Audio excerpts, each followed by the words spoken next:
pasasalamat sa ating mga bisita mula sa iba't ibang sektor na kasama natin ngayon sa iisang layunin. Tiyaking ligtas ang bawat paaralan at bawat batang Pilipino. Kamakailan lamang nagulat at nalungkot ang ating bansa sa balitang hindi nating nakasanayan. Sa Tacloban City, mayroong insidente ng pamamaril na nagresulta ng pagkamatay ng 3 estudyante at pagkasugat sa mahigit 20 bata. Nagpunta po tayo sa Tacloban upang makiramay sa mga pamilya ng mga biktima at makausap ang mga naapektuhan ng trahedyang ito. At sa ating pagbisita, nakita natin ang sakit ng mga magulang, ang takot ng mga estudyante at ang pangamba ng buong komunidad. Ang masakit po dito, hindi lang po ito kwento ng Tacloban. Sa nakalipas na buwan, sunod-sunod po yung ulat ng karahasan sa ating mga paaralan. Nandyan yung stabbing incident sa Negros Occidental, may mga estudyanteng nahuli na may kutsilyo at kahit baril sa loob ng paaralan. May mga kaso ng bullying na nauwi sa karahasan. Ang mga ito at iba pa ay mga insidente na nagpapaalala sa atin na kailangan nating kumilos habang may panahon pa. Maging ang mga universidad ay hindi na rin po ligtas. Kamakailan lamang nagkaroon ng insidente sa Ateneo na muling nagpaalala sa atin na walang paaralan kahit anong antas ang maaaring maging kampante pagdating sa kaligtasan ng mga estudyante. Magkakaiba man ang mga pangyayaring ito, iisa po ang mensahe. Ang mga paaralan ay dapat ligtas. Ang mga estudyante ay dapat ligtas. At ang School Safety Act ay dapat gawing prioridad ng ating gobyerno. Nandito po tayo dahil naniniwala tayo na ang mga paaralan ay dapat maging lugar ng pagkatuto at hindi ng takot. At lugar kung saan may kumpiyansa ang bawat magulang na ligtas na makakauwi ang kanilang mga anak na pumasok sa paaralan. Nandito tayo dahil gusto po nating matiyak na mga nangyari sa Tacloban, sa Aurora at sa iba pang bahagi ng bansa ay hindi na mauulit muli. Nandito tayo dahil panahon ng tanungin ang ating mga sarili, sapat na ba ang mga batas, mga polisiya, mga programa upang mapanatiling ligtas ang ating mga paaralan. Nung una pong sinulong ang panukalang ito, nakatuon ang School Safety Act sa pagpapatibay ng ating hakbang laban sa bullying. At yung bullying po, according to the EDCOM2 report, was one of the top concerns of our schools. Ngunit habang nagbabago ang mga hamong kinakaharap ng ating mga paaralan, nakita ho natin kailangan ding palawakin ang saklaw ng batas. Kaya sa panukalang ito, pinalalakas po natin ang on and off campus security. Pinalalawak po natin ang paggamit ng CCTV at iba pang angkop na security measures. Pinatitibay po natin ang mga emergency response protocols. Pinalalakas po natin ang mental health at psychosocial support para sa mga estudyante at mga guro. At mas pinatitibay natin ang koordinasyon ng mga paaralan, lokal na pamahalaan at mga law enforcement agencies. Ang school safety ay hindi lamang responsibilidad ng DepEd o ng paaralan. Responsibilidad po ito ng whole of nation. Responsibilidad po ito ng buong bansa. Responsibilidad ng mga magulang, ng komunidad, at higit sa lahat, responsibilidad po ng bawat isa sa atin dito.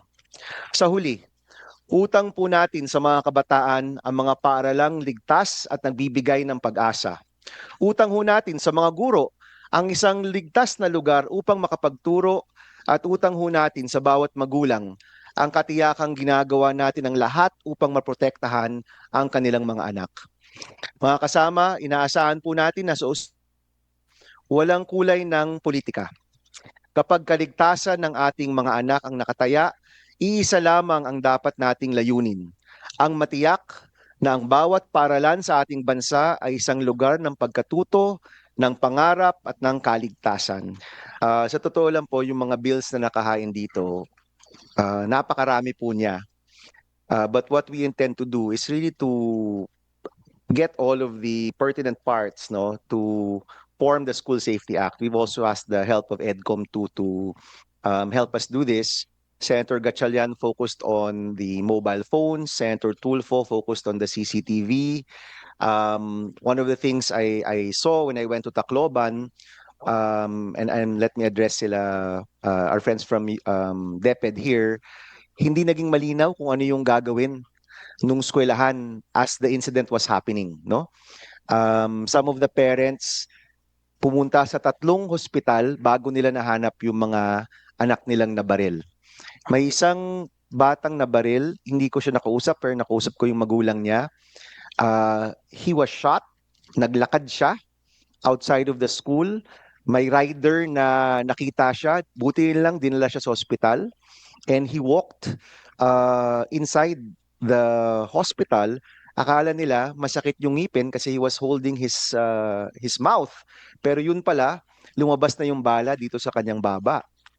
So, klaro na nung nagkakagulo na, hindi rin naging malinaw no kung ano yung mga patakaran na dapat gawin in situations like this. Of course, this is the first I think this is probably the first mass shooting we've had in our country.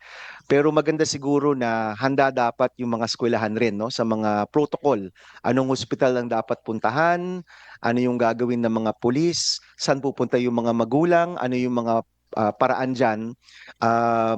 That will also form part of the School Safety Act. And we're piecing together the different suggestions and recommendations to really have a comprehensive School Safety Act that we can pass hopefully within the next 2 months. No, the committee intends to prioritize this, although alam niyo naman to, pagdating sa edukasyon, lahat priority, but we do intend to prioritize this and put together all of these bills into an omnibus School Safety Act with, of course, the support of DepEd. No, and today, what we intend to do is we'll start with the school violence and the school shooting incidents. So we'll ask PNP to provide some context kung ano po yung nangyari sa Tacloban, and of course if they wish to also share about the other reports that have mushroomed no in the past few months. Dumami na po yung mga report ng mga batang merong insidente or merong mga incidences of violence um, or yung pagdala ng mga dangerous weapons no sa mga eskwelahan. Mapag-usapan po yan ng PNP. Then we'll have DepEd respond. Alam ko nagbanggit na rin si Secretary Angara na may mga measures na rin kayong ginagawa. Hopefully yung mga measures na ito at yung nilalaman ng School Safety Act ay magkaparehas naman. Mapag-usapan natin ano yung kulang, ano yung sobra, how can we improve the law further. After that, we will ask Ateneo to also provide some information about what happened to our 2 basketball players. And then later on, we will also ask maybe CHED or the government agencies to also respond and talk about what are the measures that we can do and include in the School Safety Act para hindi na humaulit yung mga gantong klaseng insidente. And then we'll open up the floor for discussions. If you've been to my hearings in the past, we give everyone a free chance to speak. So if you want to speak after the presentations and after the senator's questions, you are free to do so. You can just raise your hand and we'll have an open discussion how to improve these measures and how to address the problems we're trying to address.